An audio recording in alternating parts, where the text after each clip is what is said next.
तो देखिए बच्चों, हम पढ़ रहे थे 12th क्लास की इतिहास की पाठ्य पुस्तक का भाग 3, जिसमें मुख्यतः आधुनिक भारत का इतिहास है और इसका 15वां पाठ हमने पिछली कक्षाओं में पूरा कर लिया था। संविधान निर्माण से संबंधित जो पाठ था, संविधान किस तरह निर्मित किया गया, संविधान सभा के द्वारा किस तरह बनाया गया, वो सारी चीज़ें हमने पढ़ ली थी। इस कक्षा में हम उस पाठ से संबंधित कुछ प्रश्न उत्तर हल करेंगे, लेकिन प्रश्न उत्तर हल करने से पहले हमने पिछले अध्यायों में इस पाठ को जो पढ़ा है उसका थोड़ा सा रिवीजन करने की कोशिश करेंगे। जो आपकी पाठ्य पुस्तक के पीछे काल रेखा दी हुई है उसे समझते हुए, उसे पढ़ते हुए पूरा का पूरा एक रिवीजन की तरह हम उसको लेंगे। तो आइए बच्चों, शुरू करते हैं काल रेखा। तो देखिए, आपकी पाठ्य पुस्तक के पीछे 15वें पाठ के पीछे जो काल रेखा दी हुई है उसको हम पढ़ रहे हैं कि किस तरह, किस तारीख को कौन सी घटना हुई थी, इस तरह से। तो देखिए 1945, तो 26 जुलाई 1945 को ब्रिटेन में चुनाव होते हैं और चुनाव में नई सरकार बनती है। नई सरकार, लेबर पार्टी की सरकार सत्ता में आती है। तो ब्रिटेन में लेबर पार्टी की सरकार चुनाव जीत जाती है, जो भारतीयों के पक्ष में फैसले लेती थी, भारतीयों के लिए थोड़ा अच्छा सोचती थी, मतलब थोड़ी उदारवादी पार्टी थी। और इस पार्टी की तरफ से जो प्रधानमंत्री बनते हैं ब्रिटेन के, वो थे क्लीमेंट एटली। तो आपको याद रहे कि भारत की आज़ादी के समय ब्रिटिश प्रधानमंत्री वहाँ पर कौन बन गए थे, तो लेबर पार्टी के थे क्लीमेंट एटली, वो वहाँ पर प्रधानमंत्री बने थे। अब उन्होंने फैसला लिया था कि हम भारत को आज़ादी देंगे। तो इस तरह ये भारत के लिए अच्छा हुआ कि ब्रिटेन में सत्ता परिवर्तन हुई और लेबर पार्टी की सरकार वहाँ पर बनी। कब बनी? 26 जुलाई 1945 को। फिर दिसंबर से जनवरी के लगभग भारत में भी चुनाव होते हैं। भारत में जो प्रांत थे उन प्रांतों के लिए चुनाव हुए थे, और आपको याद हो कि जो प्रांतों के लिए चुनाव होंगे तो फिर उन सदस्यों ने जो चुने गए थे, उन्हीं सदस्यों ने फिर भारतीय संविधान सभा का भी चुनाव उन्होंने किया था। तो इस तरह भारतीयों ने इन चुनावों में अपनी प्रांतीय सरकारें बनाई और प्रांतीय सरकारों के सदस्यों ने संविधान सभा का चुनाव किया। तो संविधान सभा का चुनाव भारतीयों के द्वारा प्रत्यक्ष रूप से नहीं, अप्रत्यक्ष रूप से किया गया था। तो ये भारत में आम चुनाव कब हुए? दिसंबर के महीने में, 1945 के दिसंबर और 1946 के जनवरी के महीने में भारत में आम चुनाव होते हैं। फिर बात आती है 16 मई 1946 को। कैबिनेट मिशन अपनी संवैधानिक योजना की घोषणा करता है। हमने देखा था कि कैबिनेट मिशन भारत में आया था, जो प्रधानमंत्री लेबर पार्टी के बने थे एटली साहब। उन्होंने 3 बड़े सदस्य, 3 कैबिनेट मंत्री भारत में भेजे थे और भारत के भविष्य के लिए कोई योजना बनाने के लिए उनको कहा था।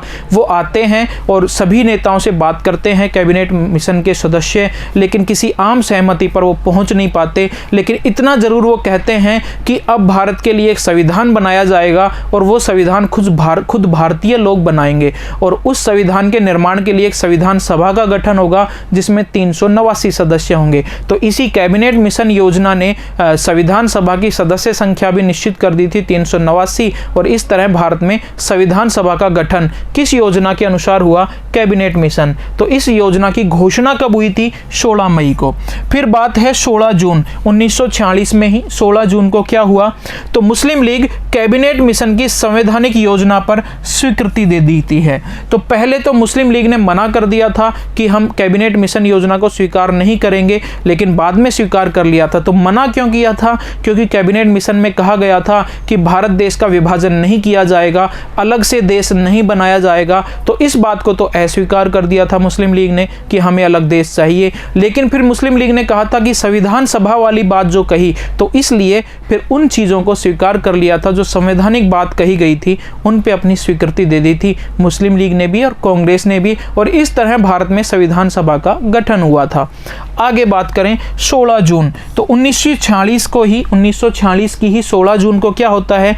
कैबिनेट मिशन केंद्र में अंतरिम सरकार के गठन का प्रस्ताव पेश करती है। कैबिनेट मिशन कहती है 16 जून 1946 को कि जब तक भारतीयों के लिए संविधान नहीं बना लिया जाएगा, संविधान सभा जब तक संविधान बनाएगी और जब तक वो तैयार नहीं हो जाता, तब तक भारत का शासन चलाने के लिए एक अंतरिम सरकार का गठन किया जाएगा, जिसमें कुछ छोटे मोटे या महत्वपूर्ण विषय जैसे देश की सुरक्षा से संबंधित और विदेशी मामले तो अंग्रेज अपने पास रखेंगे, बाकी सारे जिम्मेदारियां, सारे अधिकार भारत पर शासन करने के किसको दे दिए जाएंगे? भारतीय लोगों को। और वो अंतरिम सरकार भारत में काम करेगी। और इस अंतरिम सरकार का उपराष्ट्रपति किसे बनाया गया था? पंडित जवाहरलाल नेहरू को। और इस अंतरिम सरकार में मुस्लिम लीग पहले तो शामिल नहीं हुई थी, लेकिन बाद में शामिल हो गई थी। तो भारत में एक अंतरिम सरकार कार्य करेगी जब तक संविधान नहीं बन जाए। ऐसी बात कब कही थी कैबिनेट मिशन ने? 16 जून को। आगे देखिए, 2 सितंबर 1946 को फिर क्या होता है? कांग्रेस अंतरिम सरकार का गठन करती है। मतलब अंतरिम सरकार का गठन कर दिया जाता है 2 सितंबर को, और जिसमें नेहरू जी क्या बनते हैं? उपराष्ट्रपति। तो राष्ट्रपति कौन थे? गवर्नर जनरल थे जो अंग्रेज थे, वो राष्ट्रपति बनेंगे अंग्रेज। और उपराष्ट्रपति कौन बनेंगे? जवाहरलाल नेहरू। देश की सुरक्षा और विदेशी मामलों से संबंधित विषय तो अंग्रेज ही रखेंगे और बाकी सभी विषय अंतरिम सरकार को सौंप दिए जाएंगे। इसके बाद 13 अक्टूबर को क्या घटना होती है? 1946 में ही 13 अक्टूबर को मुस्लिम लीग अंतरिम सरकार में शामिल होने का फैसला लेती है। पहले तो मुस्लिम लीग ने अंतरिम सरकार में शामिल होने से मना कर दिया था कि हमें तो अलग देश चाहिए, अलग सरकार बनेगी, क्योंकि अंतरिम सरकार में मुस्लिम सदस्य बहुत कम है, इसलिए मना किया। लेकिन बाद में वो अंतरिम सरकार में शामिल हो गई थी 13 अक्टूबर को। इसलिए शामिल हुई थी कि जो अंतरिम सरकार काम कर रही है, इसको कुछ भी काम हम नहीं करने देंगे, हर बात का विरोध करेंगे, हर मुद्दे पर अपनी टांग अड़ा देंगे। और इस रवैये से, मुस्लिम लीग के नेताओं के इस तरह के रवैये से परेशान होकर ही कांग्रेस के नेताओं ने और कांग्रेस ने फिर विभाजन को ही स्वीकार कर लिया था कि इस तरह देश में आगे भी जब बातें होंगी, सरकार काम करेगी, तो मुस्लिम लीग बार बार रोड़े अटकाएगी। इससे बढ़िया तो है देश का विभाजन ही कर दिया जाए। आगे देखिए, 3 से 6 दिसंबर 1946 में ही 3 से 6 दिसंबर के बीच क्या होता है? तो ब्रिटिश प्रधानमंत्री जो हैं एटली कुछ भारतीय नेताओं से मिलते हैं। इन वार्ताओं का कोई नतीजा नहीं निकलता है। कुछ भारतीय नेता इंग्लैंड में जाके एटली से वार्ता करते हैं। एटली साहब चाहते थे कि विभाजन ना हो, इस तरह की कुछ बातें होती है, लेकिन इन बातों का कोई नतीजा नहीं निकलता है।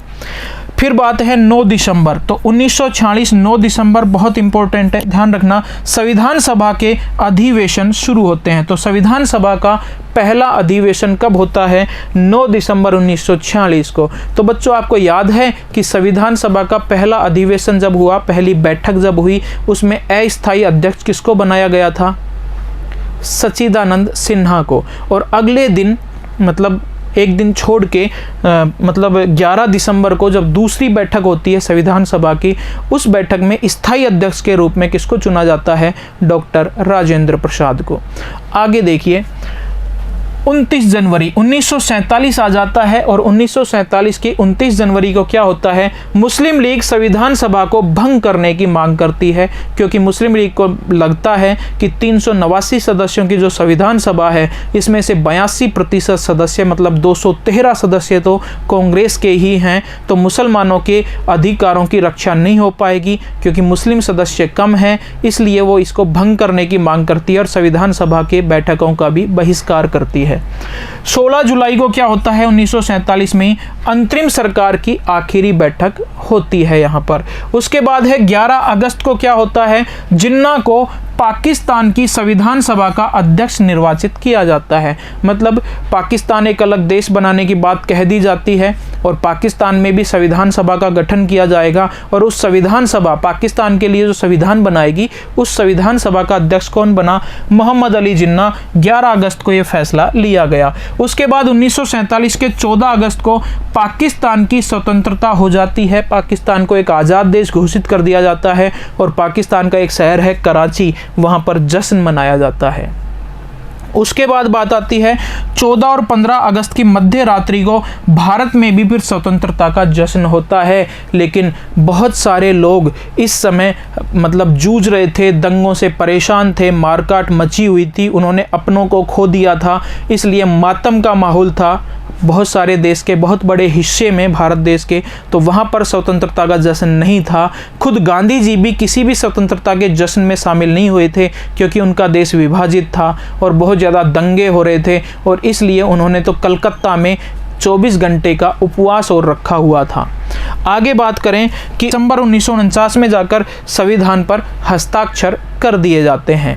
ठीक है बच्चों, ये हमने पढ़ा काल रेखा और इस तरह हमने कुछ रिवीजन कर लिया पाठ का। अब हम एक एक करके सारे प्रश्न हल करने की कोशिश करेंगे। तो आइए, उद्देश्य प्रस्ताव में किन आदर्शों पर जोर दिया गया था? तो पहले तो ये बताइए उद्देश्य प्रस्ताव किसके द्वारा पेश किया गया था? तो मैं बता देता हूं कि पंडित जवाहरलाल नेहरू के द्वारा उद्देश्य प्रस्ताव पेश किया गया था 13 दिसंबर 1946 को।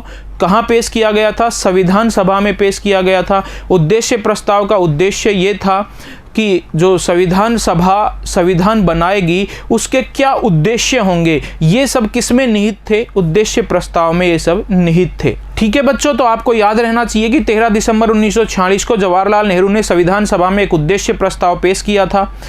उसमें जानकारी दी गई थी कि हम जो संविधान बनाने जा रहे हैं इसके क्या उद्देश्य होंगे। और आगे ये भी आपको ध्यान रखना है कि उस उद्देश्य प्रस्ताव में कहा गया था कि अब भारत के सभी नागरिकों को न्याय मिलेगा, सभी समान होंगे और सभी को स्वतंत्रता का अधिकार मिलेगा और भारत एक संप्रभु राज्य होगा, गणतंत्रात्मक यहाँ की व्यवस्था होगी और बिल्कुल स्वतंत्र ये राष्ट्र होगा। तो ये सारी बातें संविधान सभा में जो उद्देश्य प्रस्ताव रखा गया था उसमें कहा गया था। तो देखिए, अब यही प्रश्न है कि उद्देश्य प्रस्ताव में किन आदर्शों पर जोर दिया गया था? तो ठीक है, न्याय, स्वतंत्रता, समानता और संप्रभु और गणतंत्रात्मक शासन व्यवस्था भारत में लागू होगी, ये बातें थी। तो देखिए, उद्देश्य प्रस्ताव में आजाद भारत के संविधान के मूल आदर्शों की रूपरेखा पेश की गई थी कि आजाद भारत में कौन कौन से आदर्श होने चाहिए, जो हम संविधान बनाएंगे उसके क्या उद्देश्य होने चाहिए, कैसी शासन व्यवस्था उससे स्थापित होनी चाहिए भारत में।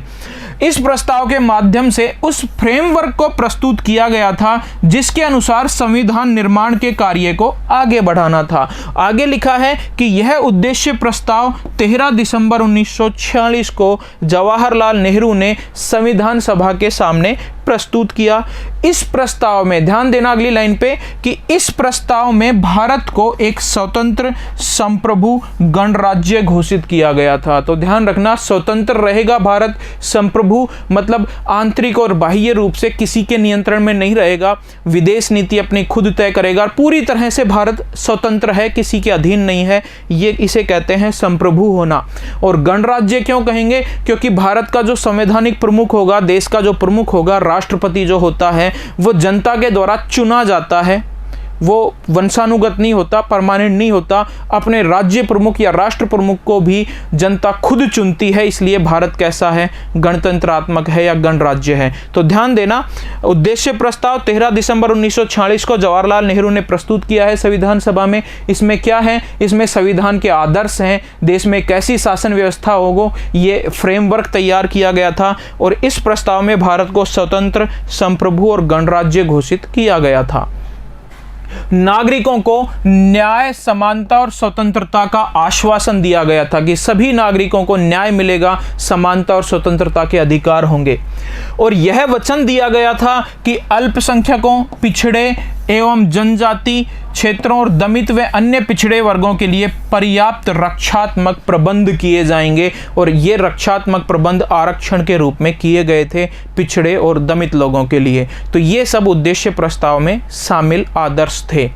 ठीक है बच्चों, अगला प्रश्न देखिए, विभिन्न समूह अल्पसंख्यक शब्द को किस तरह परिभाषित कर रहे थे? तो हमने पढ़ा था, सबसे पहले तो आप याद कीजिए कि अल्पसंख्यक क्या होते हैं।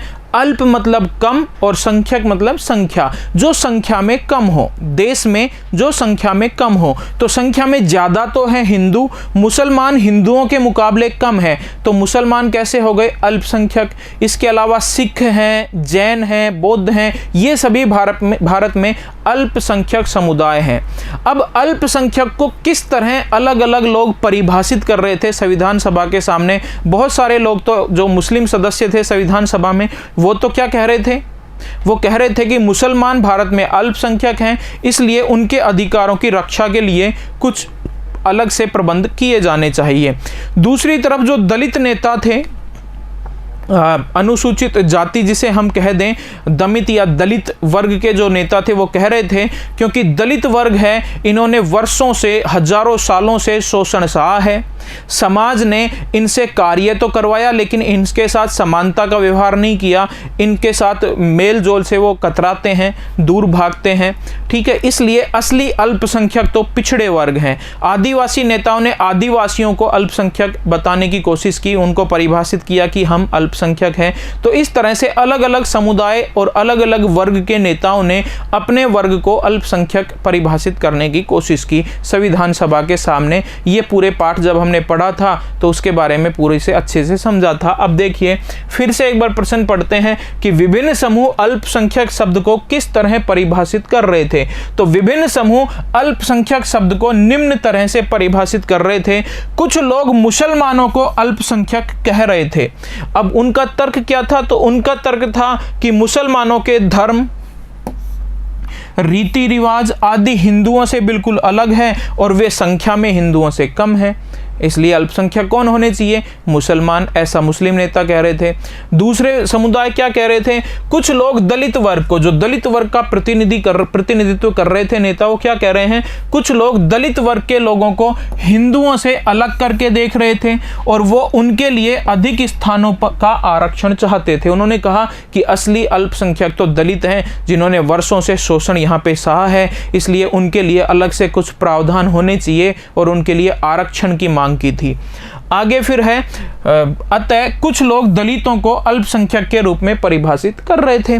अब है कुछ आदिवासियों को मैदानी लोगों से अलग देखकर आदिवासियों को अलग आरक्षण देना चाहते थे। वो कहते थे कि आदिवासी अलग तरीके से रहते हैं, पहाड़ी और जंगलों में रहते हैं, मैदानी लोगों से बहुत सारे तरीके से वो अलग हैं। और हमने देखा भी था कि किस तरह उन्होंने आदिवासियों के पक्ष में संविधान सभा में एक सदस्य ने भाषण दिया था, बड़ा ही अच्छा। जो आगे देखिए, अतः आदिवासी नेता अपने समुदाय को अल्पसंख्यक के रूप में परिभाषित कर रहे थे और इन्होंने भी आरक्षण की मांग की थी इनके लिए, और फिर संविधान सभा ने इनके लिए आरक्षण जैसी व्यवस्था कर भी दी थी। ठीक है बच्चों, अब देखिए अगला प्रश्न। प्रांतों के लिए ज्यादा शक्तियों के पक्ष में क्या तर्क दिए गए?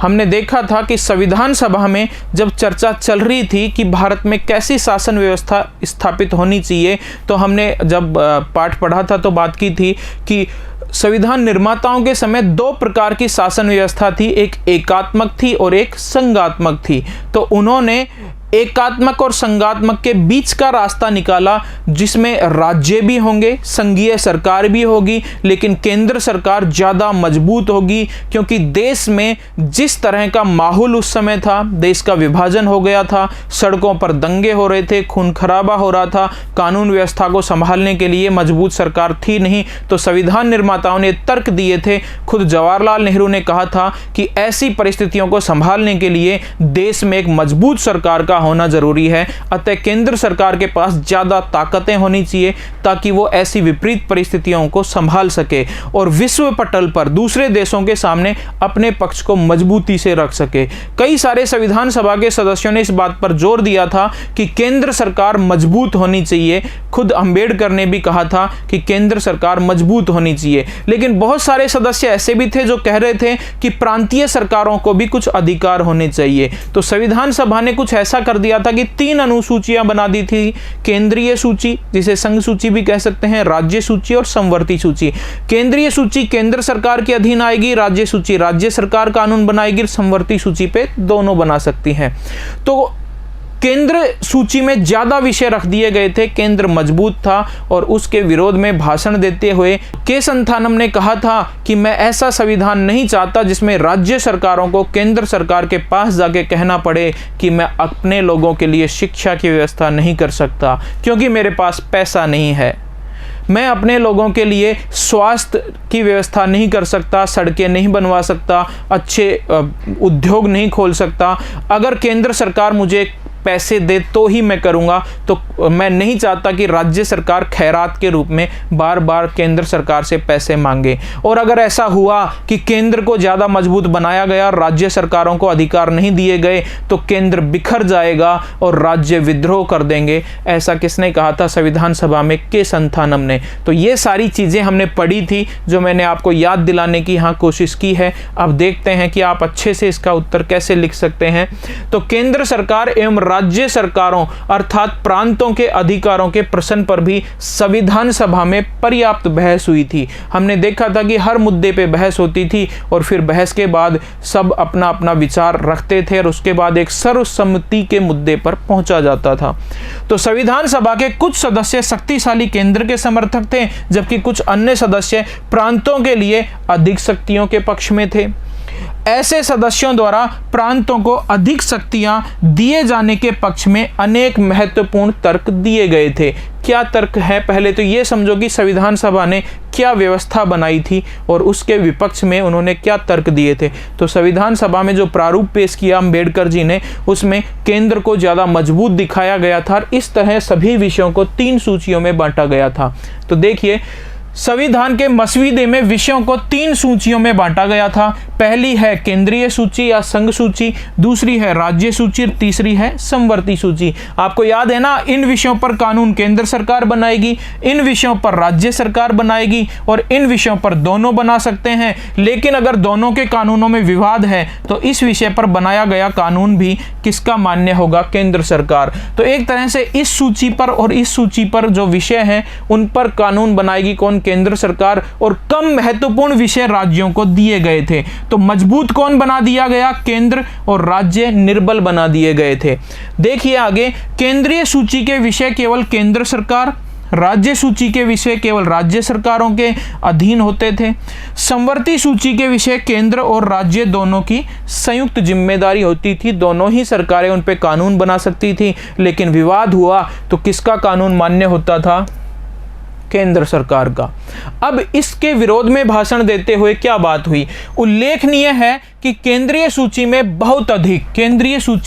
बहुत अधिक विषयों को रखा गया था। इसी प्रकार प्रांतों की इच्छाओं की कोई परवाह न करते हुए समवर्ती सूची में भी बहुत अधिक विषयों को रख दिया गया था। तो प्रांतीय विषय मतलब राज्य सूची में बहुत कम विषयों को रखा गया था, राज्यों को बहुत कम अधिकार दिए गए थे। मद्रास से संविधान सभा के सदस्य थे के संथानम। अब ये क्या कहते हैं? देखिए कि प्रांतों को भी मजबूत बनाया जाए, ये हमारा उत्तर मेन है जो आपको याद रखना है। इससे पहले हमने भूमिका बनाने के लिए सारी चीज़ें समझी है। तो मेन बिंदु पर अब ध्यान देना। ये कहते हैं के संथानम, राज्य के अधिकारों की पुरजोर वकालत इन्होंने की थी।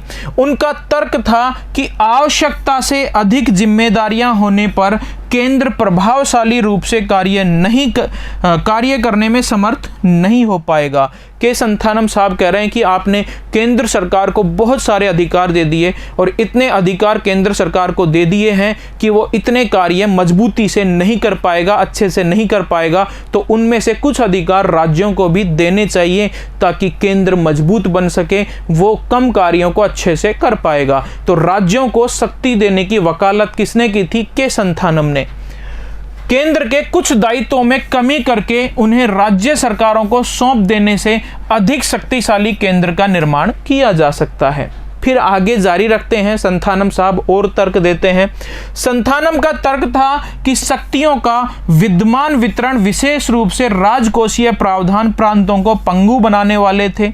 उनके अनुसार भू राजस्व के अतिरिक्त अधिकांश कर केंद्र सरकार के अधिकार में थे। इस प्रकार धन के अभाव में राज्यों में विकास परियोजनाओं को कार्यान्वित करना संभव नहीं होगा। संथानम साहब क्या कह रहे हैं यहाँ पे? ये कह रहे हैं कि जैसा आपने अभी मसौदा तैयार किया, कौन सा मसौदा? इस वाले की बात कर रहे हैं कि कह रहे हैं कि ये संविधान में जो मसौदा तैयार किया गया है, शक्तियों का विभाजन जो आपने किया है 3 सूचियों में, ये जो है ये ठीक नहीं है। अगर इस व्यवस्था को आपने ऐसे की ऐसे लागू कर दिया बिना ज़्यादा विचार विमर्श किए तो फिर दिक्कत होने वाली है। हमारा भविष्य अंधकार में चला जाएगा और राज्य विद्रोह कर देंगे। और खास करके ध्यान दिला रहे हैं वो किस पर, राजकोषीय प्रावधान पर। जो इनकम के स्रोत हैं राज्य सरकार और केंद्र सरकार के, टैक्स वगैरह लगाने के अधिकार हैं, तो आय के स्रोत ज़्यादा किसके पास थे, केंद्र सरकार के पास, और राज्यों के पास पैसा प्राप्त करने या आय के स्रोत थे नहीं। उन्हें छोटे मोटे कर लगाने का ही अधिकार था। मतलब राज्य सरकार को कोई भी अपने राज्य में काम करना है तो वो पैसों के लिए किस पर डिपेंड रहेगी, केंद्र सरकार। केंद्र सरकार जब उसे पैसे देगी तभी वो राज्य में विकास परियोजनाएं चला सकेगी, और पैसे नहीं देगी तो ये संभव नहीं होगा अपने राज्य का विकास करना। आगे क्या कहते हैं संथानम साहब, शक्तियों के प्रस्तावित वितरण के विषय में संथानम ने स्पष्ट शब्दों में कहा। क्या कहते हैं, मैं ऐसा संविधान नहीं चाहता जिसमें इकाई को आकर केंद्र से कहना पड़े कि मैं अपने लोगों की शिक्षा की व्यवस्था नहीं कर सकता। राज्य कहेगा केंद्र से अगर आपने ऐसा कर दिया तो, और मैं नहीं चाहता कि ऐसा हो, तो केंद्र से क्या कहेगा राज्य सरकार आके कि मैं अपने लोगों की शिक्षा की व्यवस्था नहीं कर सकता। क्यों? क्योंकि मेरे पास पैसे नहीं हैं, मुझे पैसे दो।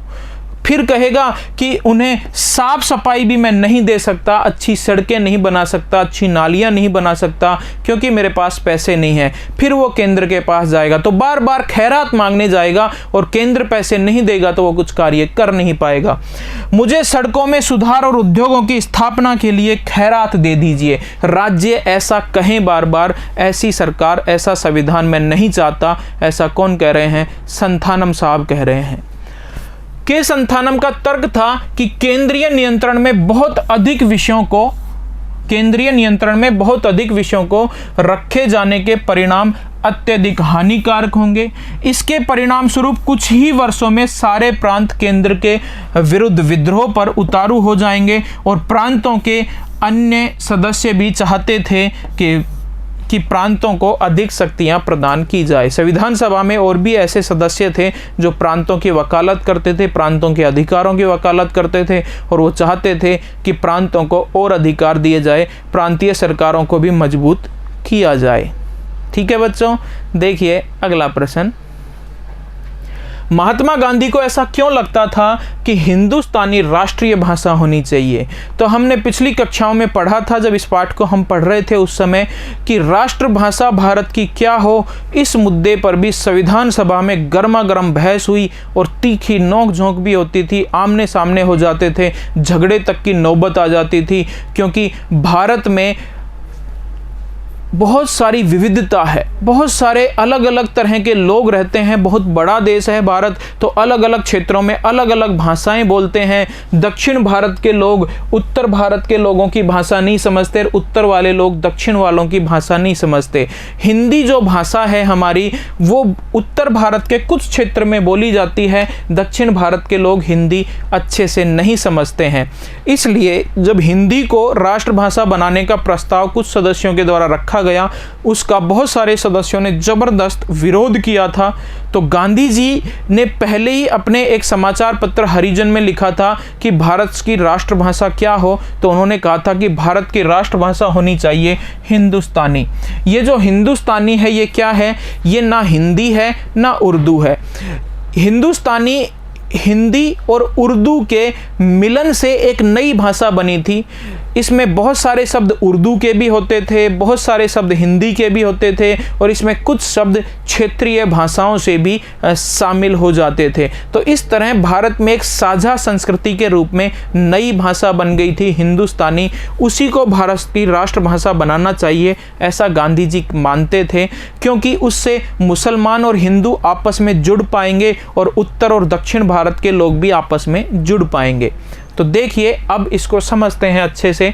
महात्मा गांधी को ऐसा इसलिए लगता था क्योंकि उनका मानना था कि हिंदुस्तानी भाषा में हिंदी के साथ साथ उर्दू भी शामिल है, और ये दो भाषाएं मिलकर हिंदुस्तानी भाषा बनी है। तो हिंदी और उर्दू से मिलकर हिंदुस्तानी बनी है, तथा यह हिंदू और मुसलमान दोनों के द्वारा प्रयोग में लाई जाती है। इसलिए ना हिंदू विरोध करेंगे ना मुसलमान विरोध करेंगे, क्योंकि हिंदुस्तानी भाषा दोनों ही बोलते हैं, दोनों ही समझते हैं। इन दोनों को बोलने वालों की संख्या अन्य सभी भाषाओं की तुलना में बहुत अधिक थी। यह ध्यान देना, यह हिंदू और मुसलमानों के साथ साथ उत्तर और दक्षिण में भी खूब प्रयोग में लाई जाती थी। गांधी जी यह जानते थे कि हिंदी में संस्कृत और उर्दू के साथ अरबी और फारसी के शब्द भी मध्यकाल से प्रयोग हो रहे हैं। तो हिंदी में संस्कृत और उर्दू अरबी फारसी के शब्द जब प्रयोग हो जाते हैं तो वो भाषा कहलाई फिर हिंदुस्तानी। राष्ट्रीय आंदोलन जब 1930 में कांग्रेस चला रही थी उस समय भी ये बात कही गई थी। तो देखिए, राष्ट्रीय आंदोलन मतलब 1930 के लगभग की बात है, तो के दौरान कांग्रेस ने यह मान लिया था कि भारत की राष्ट्रभाषा हिंदुस्तानी ही बन सकती है, ऐसा मान लिया था। लेकिन 1930 के बाद जो सांप्रदायिकता का जहर भारत में घोल दिया गया अंग्रेजों के द्वारा, सांप्रदायिकता बहुत ज़्यादा बढ़ गई, तो भाषाएं भी अपनी अपनी बंट गई। हिंदुओं ने हिंदी पर ही जोर दिया और मुसलमानों ने उर्दू पर ही जोर दिया। हिंदुओं ने हिंदी से उर्दू और फारसी के शब्द निकालने शुरू कर दिए और बड़ा विवाद शुरू हो गया। देखिए, गांधी जी हिंदुस्तानी भाषा को देश के हिंदू और मुसलमानों में सद्भावना और प्रेम बढ़ाने वाली भाषा मानते थे। वे मानते थे कि इससे दोनों संप्रदायों के लोगों में परस्पर मेल मिलाप, प्रेम, सद्भावना, ज्ञान का आदान प्रदान बढ़ेगा और यही भाषा देश की एकता को मजबूत करने में अधिक आसानी से महत्वपूर्ण भूमिका निभा सकती है। तो इस तरह गांधी जी ने इसी भाषा का समर्थन किया था कि हिंदुस्तानी भाषा ही भारत की राष्ट्रभाषा हो सकती है। तो हमने ये कुछ प्रश्न हल किए हैं। अगला भाग हम जब पढ़ेंगे तो कुछ और प्रश्नों के साथ आएंगे। उम्मीद आपको ये प्रश्न अच्छे से समझ में आए होंगे, कक्षा आपको पसंद आई होगी। अगली कक्षा में फिर मिलते हैं हम। धन्यवाद बच्चों।